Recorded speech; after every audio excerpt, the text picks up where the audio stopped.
you do, if you're traveling with a trailer like I have behind me here, but you still want to get on the water and fish. So the good thing is in 2025, there are a lot of options out there.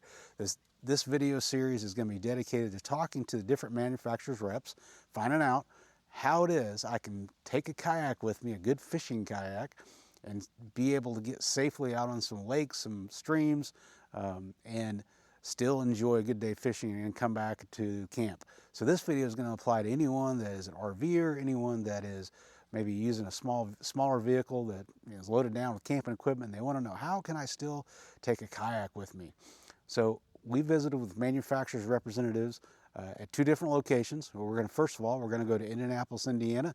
We're going to talk to several manufacturing reps there at the Indiana Boat Travel Show. They've even got a pool that we're going to try out a few of the models that they had available.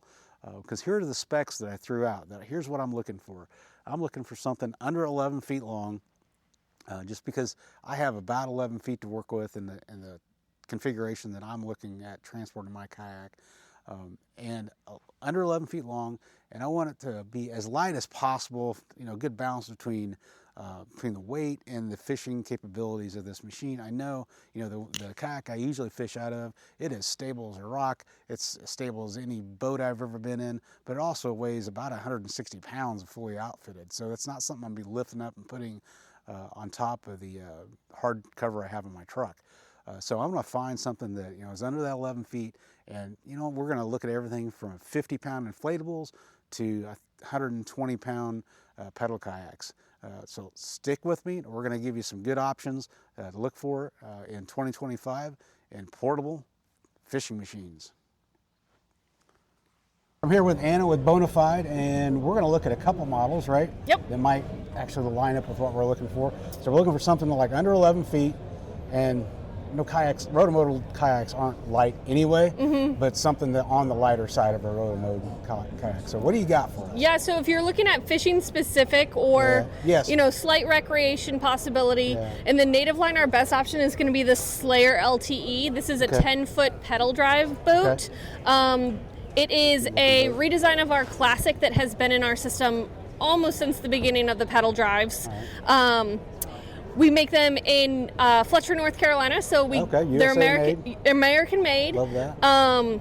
This particular model, when you take the seat and the drive out, which is how most people are transporting it, you're looking at 65 pounds. That's going to be your lightest pedal drive boat on the market.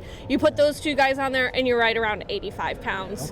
But, most people aren't moving them around completely assembled. If they are, they're getting a sidekick system, which is a really awesome accessory. Yeah, we actually have, she has a pedal Slayer Max, 12-footer, but it's just too heavy to lift. You're going to be about 20 to 30 pounds more on the Max version. Is that for the same 10-footers, about 20 to 30 pounds? Yep. And one of the great things about the redesign of the LTE, when you bring up the Max, is riggability. So that's one of the big things we see with this redesign, is that you do have the option to put a trolling motor on there. You've got a little bit more accessory option in the front, a more solid, easy to use hatch, and then the sacrificial electronics plates is the big thing on this model. So you drill a hole in your boat without drilling a hole in your boat. Yeah. So that's handy. Yep. Yeah. Okay. When we come to the Bonafide lineup, we would say the SS107. So it's one of our flagship boats. Super stable. I think we have one over here. We have one over here if you want to take a look. Okay. Now, one quick question about the LTE over here. So how did they come up with the weight savings? So part of that is just size. Okay. So when you look at plastic thickness, pretty much all across the board as far as main brand rotomolded boats, whether it's New Canoe or Wilderness Systems or even Hobie, we're all going to have about the same thickness when it comes to the poly. And so it really comes down to the design. So it's kind of a what's the word I'm looking for? Shallower draft on it. And so that helps, but also it's a small boat. It's only 10 feet. Yeah. Absolutely. So this is the Bonafide version. This is the Bonafide version. So this is 10.5 feet. One of the big things that I like to point out on this boat is the seat. I would say this is one of the most comfortable seats on the market. And it just looks comfortable. Super comfy. Yeah. This is in the high position. It also has a low position, so if you're looking for even more stability, you have that low position option. Okay. Now, this one has been in our lineup for a really long time, so it doesn't have all the bells and whistles like the newer boats do, but it does still have the option if you wanted to motorize to put a Torpedo or a Newport motor on here. It's still easy to do. So it starts out as a paddle version, right? Paddle. Yep. So do you know what, do you have a show price for this today? Do you know what the prices are? I don't know what the show price is on this one today. We'd have to ask Mike. All right. But it's a great boat. You have the removable dry pod area. Nice. So if you want to create like an accessory pod, so you're mounting your graphs and things onto the top, your transducer on the bottom, it's one complete package. And that comes with the boat? Yep, that comes with the boat. Comes as you see it. Okay, so everything right here comes with that boat. And remind me again, what was the weight? Weight on this one is 85 pounds. Okay, so actually it's a little more than the It's a little heavier than the LTE, and it's half a foot longer. So that's where that weight's coming from. So is this 11? What is this? This is 10 and a half. Okay, 10 and a half feet, okay. And the LTE is 10, right? Yep, LTE is 10. So we've got transom mount. You could probably put a transom, any type of motor you wanted to on there, really. Yep. Okay, nice. And do you have any grab bars? Yeah, we got a grab bar in the back. It folds down, so it's kind of hidden down there. All right, that's handy. Yep. Same thing on the front. Yep, get a good grab bar up there. What has been your most popular boat that you sell just through those two lineups? Of any category, any size? Yeah, I would say the Titans have been really hot. Yeah. In the native line, the Titan X. Okay. It has a swivel seat on it, which people love. It's a big kayak. Super stable platform, but they are big boats. Yeah.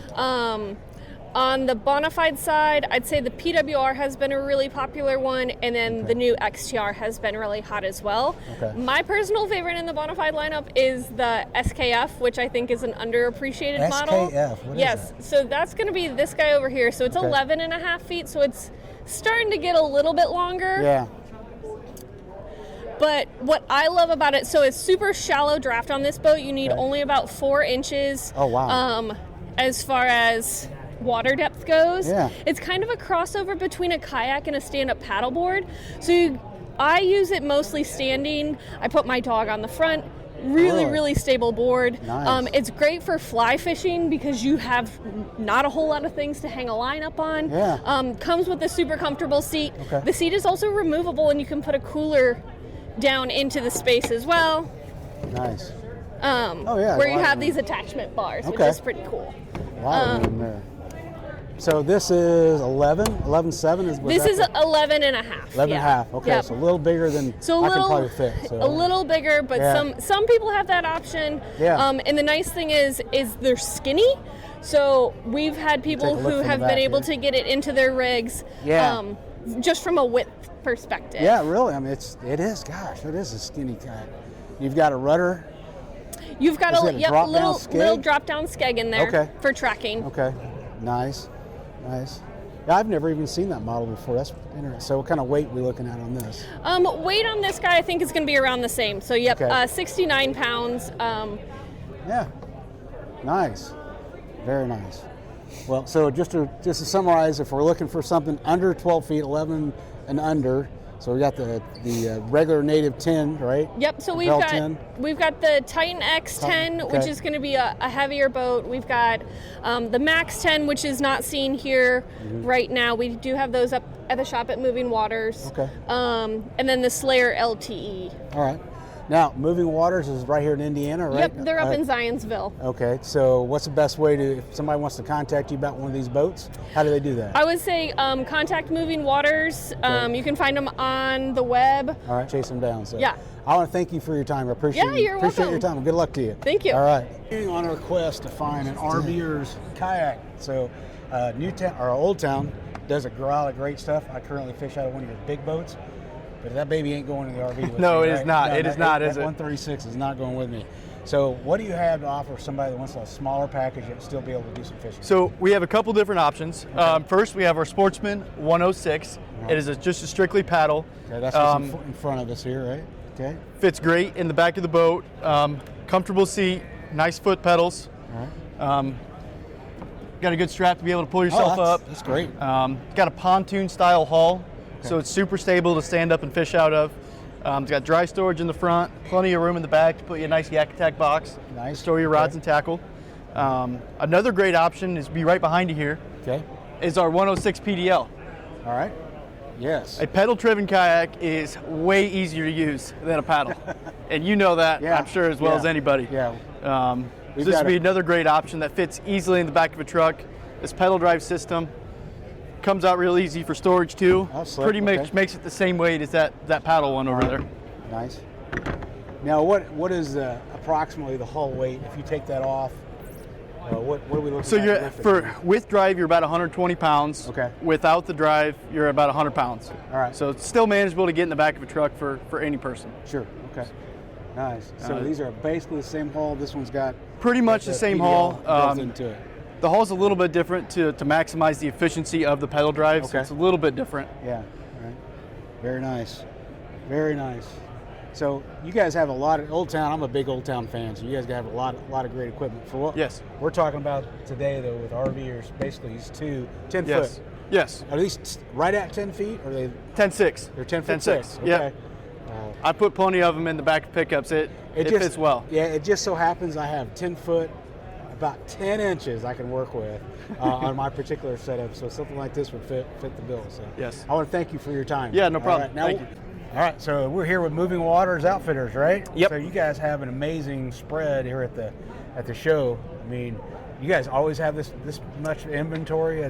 Yeah, no, we this is the show that sort of kicks off essentially the whole year for us. So we do it well. We work real hard with Renfro Productions to make sure it's a nice stocked area. You know, we're the ones that are bringing in all the manufacturing reps and everything, so everything's staffed with it. But well, you're doing an incredible job because everybody I've talked to knows what they're talking about, and they all reference your shop. Okay, yeah. so you're doing a great job. well, thank you. Yeah, no, it's so myself and Mark, who's working here, we've been in this for, probably almost 2 decades now, being involved in fishing kayak world. So yeah, it's something we're passionate about and been involved in. So it's been fun to watch the evolution of it over the years. Yeah. So we're specifically kind of targeting a niche market, and we're looking at kayaks that people can fish out of. They maybe need something a little more portable, like RVers that have a towing a trailer or something. And we saw that you've got one of the Wilderness Systems ITAC inflatables. You know, the iAttack 110 is being a fairly new model that's been out, was introduced last year. But it's a nice inflatable that it's stable, has some fishing features with it. But the best thing is the portability. So we've done extremely well with it, and it's been good for gentlemen and women that are looking to hit creeks and lakes and also rivers. But again, the biggest thing is portability with it, and just having some that's more than a step up of what you would find at a Walmart or Dick's Sporting Goods. I mean, you have good quality construction, and input coming from Confluence Outdoors / Wilderness in the design. So Now, every time anybody talks inflatables, the first concern is always punctures. What does that have that is going to cut down on any concern? Yeah. So I mean, the biggest thing with that is we're looking at the same type of construction you would find in whitewater rafts. All right. So extremely durable.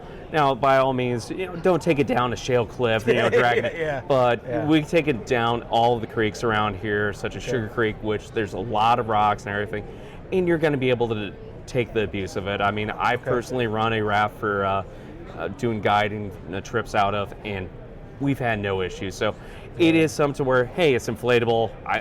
There's a risk. There really isn't. I mean, they're extremely durable.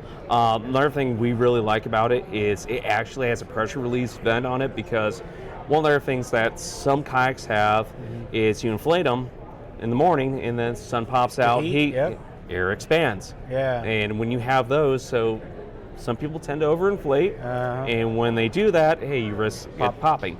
But with this, they have the pressure release route, so they really thought a lot in the process. Okay, this is you said the second year these are out? This is year number 2, so they released last year. Okay, outstanding. So I saw you have one over there. I'm going to go shoot some video of that real quick. Is there any chance we can get that thing in that pool? Yeah, absolutely. And take a look at it and see how they work. So yeah, that's really, from what I've seen, that's the only truly the truly inflatable that's here today. Yeah. There might be some down the road, but I definitely want to check that Yeah, out. no, and the reason we like that one, so we're an NRS dealer. We've dealt with NRS for the longest time, so we've done like a lot of their SUPs, like the Herons and the Ospreys. We really like this one because Wilderness took their time to go, okay, what are some key fishing features that you find on your standard stand-top kayaks that people like? And one of the biggest things is the seat. It's got a very comfortable seat, which, stadium style, so it's removable, but also they did a real good job on making that deck, so once it's inflated to the recommended PSI, it's nice and firm, so it's easy to stand on. Okay, nice. And NRS is known for high quality stuff, and if you're used to NRS things and you're back in the Wilderness, that says something about it. Yeah, no, I mean, the quality is on the same par, so I mean, it's an excellent choice for anyone looking to get out where, hey, I have a limited amount of space, or also, to be honest, if they're trying to keep the weight down, because you're sub 50 pounds with this compared to a fishing kayak of the same size, you're probably going to be in that 65 to 75 pound glass. Yeah, very easily. All right, Mike, thanks a lot. No, you're you're in a class operation. All your sales reps and everything have been great to talk to. No. This one doesn't get to be quite as stable as your plastic one is. So. Once you get in, it'll be stable. Yeah, definitely a low profile, man. All right, thank you.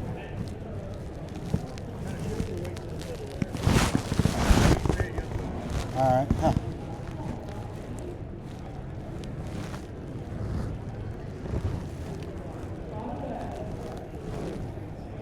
You just feel the extra buoyancy in this thing. It just bobs like a bobber.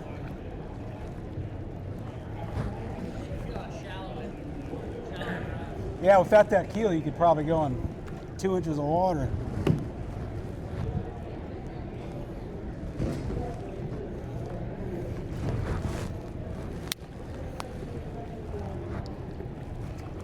This thing moves like nobody's business. Yeah.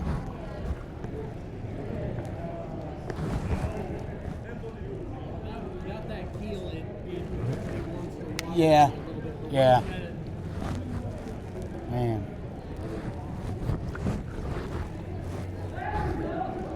Nice. Now, what kind of mounts are these for? Yak Attack, or what are these for? There's a kind of a, I forget what they call it. That's for rod holders. Okay.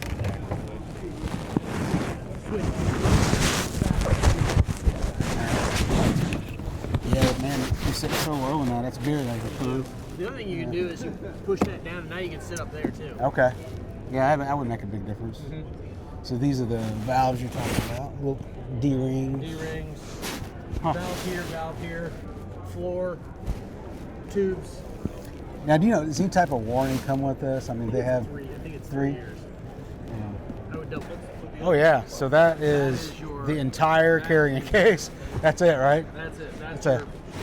That's about what you pack for an overnight, dear. Yeah. All right, so we're in the Hobie booth now. So as we said, we're looking for that ultra-weight, a lightweight option to do some fishing on the water while you're traveling with an RV. So what do you got? So Hobie's got a couple options, kind of depending on if you're looking at solid vessel or if you're looking at something in a vessel that you can kind of break down in an inflatable line. Right. So we've got the Hobie Lynx over here. Okay. So with this one, it's a thermo bonded or thermo molded kayak. So essentially 2 pieces of plastic that are conjoined in the middle. Keeps this at the running weight of the kayak without the drive or without the seat on it is going to be 44 pounds. Oh wow. So it's super easy to move around. Only downside to it if you are in an RV is it's always going to be this size. Yeah. Just so 12 feet maybe, is it? yeah. Okay. And with that, it allows you to be able to car top it or put it into, if you've got like a an alleyway that runs in the RV, you can lay it down in there during transit. The other option is they do an entire lineup of this. I've got the 11 out here, the inflatable series. All right, let's take a look. So the nice part with the inflatable series, it's all drop stitch. So when this is fully inflated, it feels just like a solid kayak. Still comes with the Hobie Mirage Drive. Okay, So with that nice. pedal system, it's fins that are underneath the kayak. If you push 1 foot forward, the fins come up against the hull, and you can feather them through really shallow areas. Both this and the Lynx will draft about 3 to 4 inches of water, so you can get into those really, really skinny areas really easy. Okay. And then with this one, it will deflate and fold up into about a 2.5 by 2 foot rolling luggage bag. Wow. So it really allows you to kind of save on space and make it really manageable to still get everything else that you want to get out there out. So this is the traditional, was it 180 drive, I think?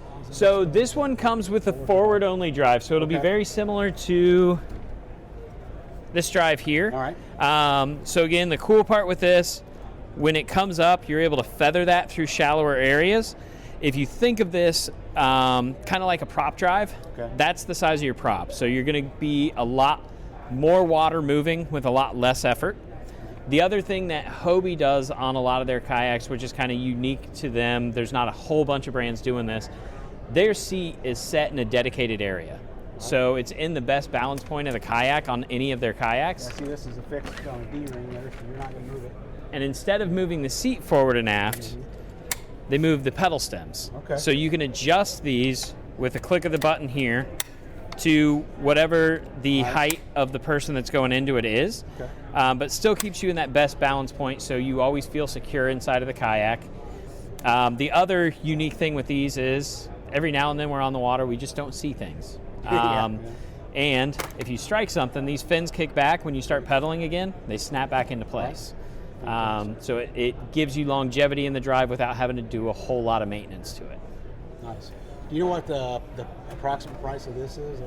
I want to say for the show that we have got those right around $2,200. Okay. I think is that with the drive? That's with the drive, with the paddle, with the seat, the cup holder, rudder, everything. Okay. And then I believe the standard price on these is going at about $25.99. All right. And then the Lynx is about the same thing. Okay. Nice. So you see, this one is 275 pound rated. Now, what kind of material are these pontoons made of? Do you know? So this will actually, so the way that they phrase this is a little off. Okay. This will actually do up to 400 pounds. All right.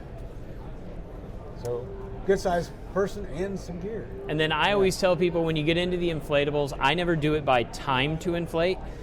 So they give you two options. They give you a electronic motor to be able to inflate these, or they give you a hand pump. If we tell somebody it's going to take 10 minutes to inflate this, everybody's a little different. So I usually tell them the outside pontoons are typically around 20 pumps. The center is about 40 pumps to get to full inflation. That's nice. Very nice. All right, you guys Hobie seems to have a really good selection of lightweight stuff that's very functional. So yeah, their big push here of late has been trying to stay in every version of the market. So they've got dedicated fishing vessels, they've got dedicated sailing vessels, but they also have dedicated lightweight and economically friendly vessels. Excellent. So if someone wanted to follow up on this conversation and talk to the shop, how do they get hold of it? So we are Sun Valley Sports on the southeast corner of 465 here in Indianapolis. Okay. All right, there we go. Quick rundown of a few those boats that we saw in Indianapolis.